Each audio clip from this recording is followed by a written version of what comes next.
आगामी लोकसभा आणि विधानसभा निवडणुका तसेच भविष्यातील आगामी सर्व निवडणुकांच्या पार्श्वभूमीवरती मतदानाची प्रक्रिया ही ईव्हीएमवरती न घेता ती मतपत्रिकेवरती घेण्यात यावी, त्याबाबत प्रशासनाचे लक्ष वेधण्यासाठी व सर्वसामान्य नागरिकांमध्ये जनजागृती व्हावी या उद्देशाने भारतातील पहिला पर्यावरणवादी पक्ष अशी सर्वसामान्य माणसात ओळख असलेल्या धर्मराज्य पक्षाने लोकशाही आणि सनदशीर मार्गाने आज ठाणे जिल्हाधिकारी कार्यालयाबाहेर आंदोलन पुकारलं होतं।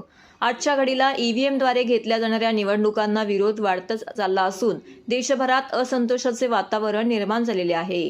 ईव्हीएमवरती संशय असल्यानेच मतदान पत्रिका नाही तर निवडणूक नाही असा निर्धार व्यक्त करत धर्मराज्य पक्षाने सदर जनजागृती आंदोलन पुकारले असल्याचे पक्षाचे उपाध्यक्ष नितीन देशपांडे यांनी यावेळी पत्रकारांशी बोलताना सांगितले। दरम्यान धर्मराज्य पक्षाचे अध्यक्ष राजन राजे यांनी या जनजागृती आंदोलनाचे नेतृत्व केलं होतं।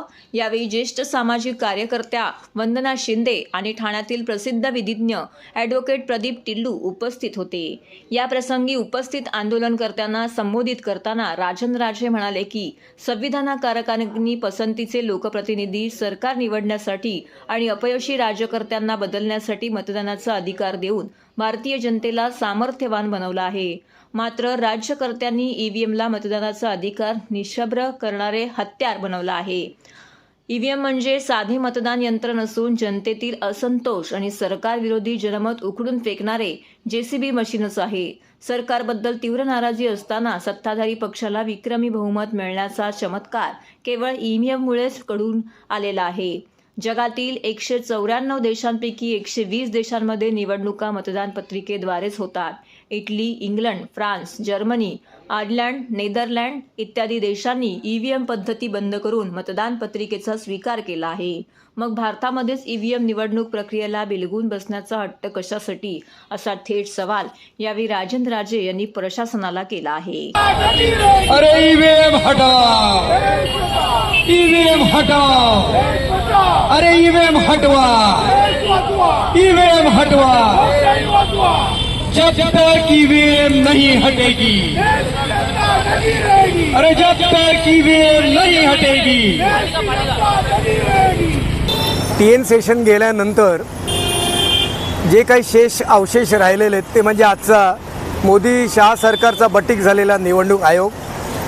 या निवडणूक आयुक्त कसे नेमले गेले पाहिजे यासाठी जे सर्वोच्च न्यायालयाने निकाल दिले होते ते निकालाचे निर्देश पायदळी तोडवून सरकारने अध्यादेश काढून त्यांचाच निवडणूक आयुक्त कसा येईल अशा पद्धतीच्या संरचना उभ्या केलेल्या आहेत। या सगळ्या गोष्टी एकाच गोष्टीकडे निर्देश करतात, ते म्हणजे ह्या ईव्हीएममध्ये हेराफेरी करूनच यांना निवडणुका जिंकायच्या आहेत। येणारी लोकसभेची निवडणूक आपल्या देशासाठी, देशातल्या लोकशाहीसाठी, पुढच्या पिढ्यांसाठी अत्यंत महत्त्वाची आहे। इलेक्ट्रॉनिक व्होटिंग मशीन अत्यंत सहजगत्या हॅक होऊ शकते हे अनेक सर्वोच्च न्यायालयातले महमूद प्राचार किंवा भानू प्रताप, कपिल सिब्बल, प्रशांत भूषण आणि अनेक वकील हे सातत्याने सिद्ध करतायत, पण निवडणूक आयोग त्याची दखल घ्यायला तयार नाही। आणि म्हणून आज आम्ही धर्मराज्य पक्षाच्या वतीने ईव्हीएम हटाओ देश बचाओ अशा तऱ्हेचं आंदोलन करतोय। कारण जे जपान तुम्हाला या ईव्हीएमसाठी चिप पुरवतं ते स्वतः मतपत्रिकेवर निवडणुका घेतं। तुमच्या कुठल्याही प्रगत देशांमध्ये या ईव्हीएमद्वारे निवडणुका होत नाहीत, ना अमेरिकेत, ना इंग्लंडमध्ये, ना युरोपमध्ये।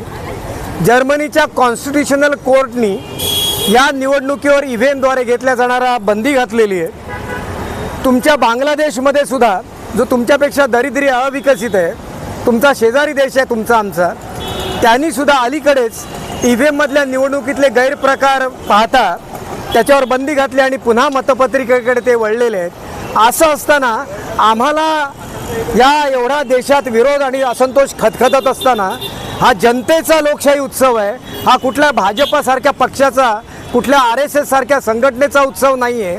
तर देशातली जनता आक्रोश करून तडफडून सांगत असेल की हा ईव्हीएम रद्द करा, तर तुम्ही हे का करत नाहीत?